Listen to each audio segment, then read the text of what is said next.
देखिए, बात यह है, भारत की विकास नीति में इसका कोई रोल नहीं था, कोई लेना देना नहीं था। हमें शामिल नहीं किया, दूसरों ने जो कर सका और मेरे ख्याल में हम तो एक समाधान स्नेहित राज्य है, देश है, बिल्कुल हम समर्थन देने चाहिए। ईरान अमेरिका समझौता जो है वो दुनिया के लिए और जो तेल की आपूर्ति बाधित हुई थी, इससे जोड़कर देखें तो कितनी बड़ी खबर है। बात यह है कि देखिए, हमारे देश में हम लोग बहुत अनुभव किए हैं और सिर्फ हमारे देश में, एशिया में तो बहुत, साउथ कोरिया में भी फैक्ट्रीज बंद हो रहे थे।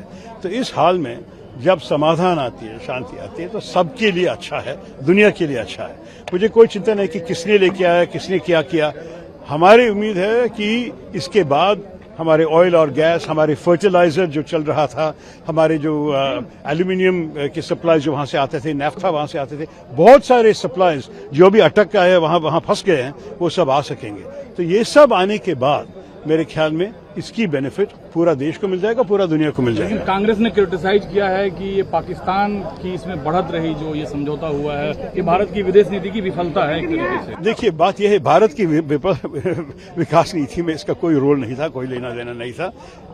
हमें शामिल नहीं किया, दूसरों ने जो कर सका और मेरे ख्याल में हम तो एक समाधान स्नेहित राज्य है, देश है, हम उसको बिल्कुल हम समर्थन देने चाहिए। Sir, you do it on delimitation on Mr. Naidu getting so much of transaction. Sure. So could you please explain to our viewers what you want to say? Because he is saying that 50% will be the... If everything increased by 50%, it doesn't mean that it will all be the same thing.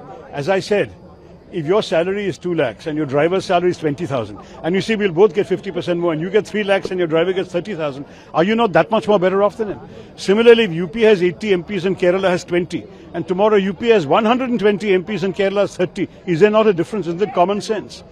Mathematics should also be applied with common sense. That's my first and most significant objection to the 50% argument. The second problem is a house of 850 is not a house where you'll get any meaningful work done. As it is with 543, many don't get a chance to speak, to raise questions, to raise 0 hour, to raise various concerns of their constituencies. With 850, and that too with a government that is progressively reducing the number of days Parliament meets, what is the 850 going to do? It's going to be like China, where the great leader comes in and everyone thumps their desks, so there's no real discussion. We need to think logically. Where do we stop? America has had 435 MPs since 1929, and their population has multiplied 3 times since then. No one says let's have an 800-member House of Representatives. It makes no sense. No democracy has 850 people. It's crazy. It will not be a meaningful democracy. So that is my second objection. So what we need to do is, before we rush into all this 50% delimitation, is to have a grand national conversation. We need to say to each other, what are the principles at stake? They're saying one man, one vote, one value. Totally agreed. What is our counter principle? One state, one equal partner, one value. So you have to look at the rights of states. The EU had a similar issue. What do? They had a minimum floor for every state, however small, will get a certain size of MPs, certain number of MPs. And at the top, however big you are, you would have a maximum ceiling of MPs. You could not thereafter go ahead and get as many MPs as you like. So there is still a proportionate distance that should be maintained. Secondly, the total House. We are 28 states, Europe is 27 states, they have 600 or so, we've got 543. This is more or less reasonable. What we can do maybe is, if necessary, go up from 543 to 600 and then do some adjustments in the lines. But the argument that one MP cannot serve 3 million people or 2.5 million people, that is the wrong argument, because that's what MLAs are for.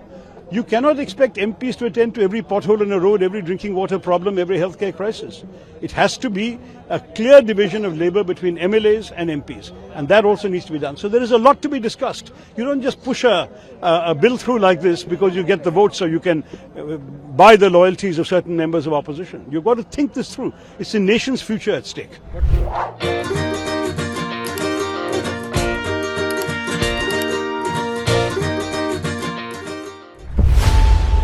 खबरों की रणभूमि में यहां शोर नहीं, सोच लड़ती है, जहां शब्द नहीं, फैक्ट्स वार करते हैं और हर सवाल खोलता है सच की नई परत।